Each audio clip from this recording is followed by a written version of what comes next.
ہماری کہکشاں ملکی وے کہلاتی ہے۔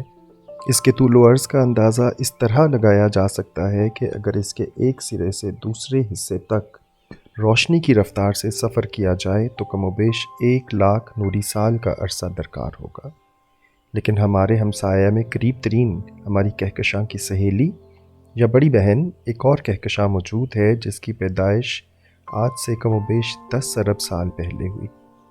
یہ ہماری کہکشاں سے تقریباً 2.5 ملین نوری سال دور ہے۔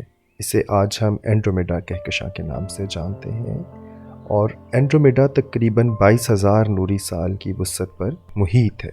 یہ کہکشاں جو ہماری کہکشاں سے تقریباً 2 گنا زیادہ ستارے یعنی کہ 400 کروڑ ستارے رکھتی ہے، 110 کلومیٹر فی سیکنڈ کی رفتار سے ہماری کہکشاں کے قریب آ رہی ہے، اور توقع یہ کی جاتی ہے کہ اس کہکشاں کا ہماری کہکشاں سے آج سے تقریباً 4.5 ارب سال بعد ملاپ ہو جائے گا، اور یہ دونوں سہیلیاں ایک ہو جائیں گی، اور اس کہکشاں کا نام آج سے ہی سائنسدانوں نے ملکومیڈا تجویز کر رکھا ہے۔ اس اینڈرومیڈا کہکشاں کو آج سے 1150 سال قبل ایک سائنسدان جسے یورپ اور جدید دنیا ایزوفی کے نام سے جانتی ہے، سب سے پہلے اس نے دریافت کیا، اور اپنی کتاب بک آف فکسڈ سٹارز میں اس کو صحیح محل وقوع کے ساتھ درج کیا۔ چونکہ اسے شروع میں ایک گیس اور ستاروں کا بادل سمجھا گیا، لہٰذا اسے اس برج کی مناسبت سے یونان کی دیوی دی چینڈ وومن یا المرۃ المسلسلہ کا نام دیا۔ اس دریافت کے کم و بیش 1000 سال کے بعد اس کو کہکشاں مانا گیا، اور اسے یونانی دیوی اینڈرومیڈا کا نام دیا گیا۔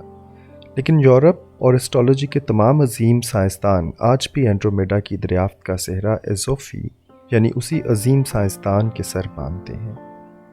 ایک خلائی سروے کے دوران نظام شمسی کے گرد ایک اور سیارہ دریافت ہوا جس کا نام ایزوفی 12621 رکھا گیا، جو کہ اسی عظیم سائنسدان کی فلکیاتی خدمات کا صلہ ہے۔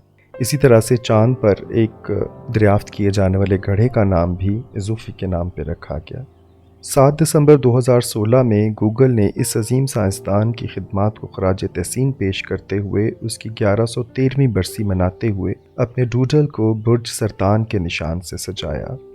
اس سائنسدان یعنی کہ ایزوفی کی بہت ساری دریافتیں موجود ہیں، لیکن حقیقت میں ایزوفی تھا کون؟ ایزوفی دراصل الصوفی کی بگڑی ہوئی شکل ہے۔ دراصل عبد الرحمن الصوفی عالم اسلام کے 9 مشہور ترین ماہر فلکیات میں سے ایک مشہور مسلمان فلکیات دان تھا، جس کا تعلق ایران کے قدیم شہر رے سے تھا۔ یہ شہر کبھی حالیہ ایرانی دارالحکومت تہران کے مضافات میں تھا، لیکن اب اس میں ضم ہو چکا ہے۔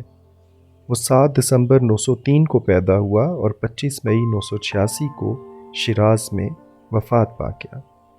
موجودہ دور کے بیشتر ستارے اور سیاروں کے نام اس کی مشہور کتاب ساکن ستاروں کی کتاب میں آج سے تقریباً 1100 سال سے بھی پہلے دیے گئے تھے۔ اس کی زندگی اصفہان میں گزری، جہاں وہ امیر عبدالدولہ کے دربار میں فلکیات اور دیگر علوم کی تراجم و تصانیف کے لیے مامور تھے۔ عبد الرحمن اپنے نام کے ساتھ صوفی اس لیے لگاتے تھے کہ ان کا تعلق مسلم صوفی خانوادے سے تھا، جس میں تزکیہ نفس، مجاہدات اور ایمانیات کا عمل دخل عملی زندگی میں بہت زیادہ ہوتا ہے۔ ان کے بارے میں مشہور ہے کہ ایک مشہور اور معروف زندگی گزارنے کے باوجود اپنی زندگی میں سادگی اور درویشی قائم رکھی۔ دن میں نہایت سادہ غذا کھاتے اور صرف 2 روٹی پر اکتفا کرتے۔ ہزاروں شاگردوں اور وقت کے بادشاہ میں فلکیات کا شوق بلکہ جنون کی حد تک لگاؤ پیدا کرنے میں آپ کا اپنے کام سے جنون کی حد تک لگاؤ اور عشق تھا۔ تعجب کی بات تو یہ ہے کہ اسی ایران میں 8ویں اور 9ویں صدی عیسوی میں ایک اور سائنسدان ہاشم ابن مکھنا بھی ایک مسلمان گھرانے میں پیدا ہوا، جس کو خدا نے بے پناہ علم عطا کیا، مگر یہ علم اس کے تکبر اور انا کی بھینٹ چڑھ گیا۔ اس کے علم کا اندازہ اس بات سے لگایا جا سکتا ہے کہ اس نے نقشب ایران کے علاقے کے لوگوں کے لیے ایک مصنوعی چاند تخلیق کیا جو 15 میل کے علاقے کو رات میں روشن رکھتا تھا۔ یہ آج سے 1300 سال قبل کی بات ہے، مگر اس ایجاد نے اسے خدائی کا دعوے دار بنا دیا، عالم اسلام میں اسے ایک فتنہ بنا دیا، اور اس کا علم دنیا کے لیے نافع نہ ہو سکا۔ اور اس کی موت کے ساتھ ہی اس کے مصنوعی چاند کا علم بھی غروب ہو گیا۔ ہاشم ابن مکنہ کا تقابل عبد الرحمن صوفی سے کسی صورت نہیں کیا جا سکتا، لیکن جہاں اس کے ذکر کی وجہ یہ ہے کہ آج کا لبرل مسلمان صرف اور صرف مذہب اور دین کو دنیا کی ترقی میں رکاوٹ سمجھتا ہے، اور جب کبھی بھی کہیں ترقی یافتہ دور کی بات ہو تو مسلمانوں کو لعنت ملامت کی جاتی ہے اور فوری طور پر مذہب اور سائنس کا موازنہ شروع کر دیا جاتا ہے۔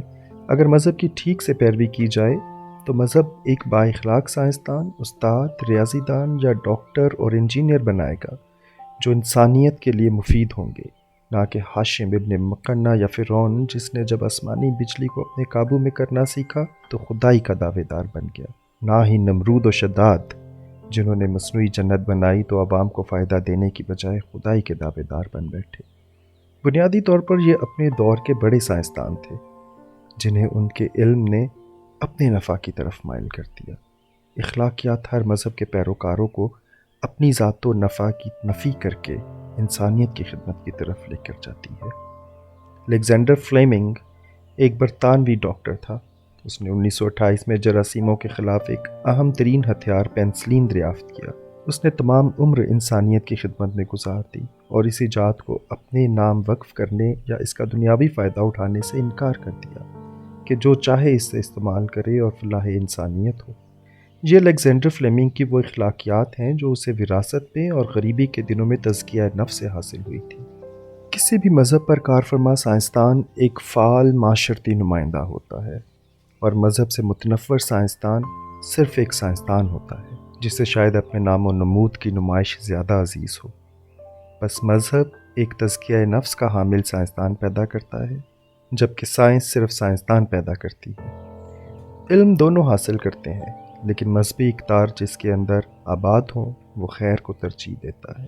دجال بھی شاید خود پرستی اور انا پرستی سے بھرپور ایک بہترین جینیس سائنسدان ہوگا جسے اپنے علم کا تکبر خدائی کا دعوے دار بنا دے گا، اور اس کا علم اس زمین کو فتنہ عظیم کی طرف لے جائے گا۔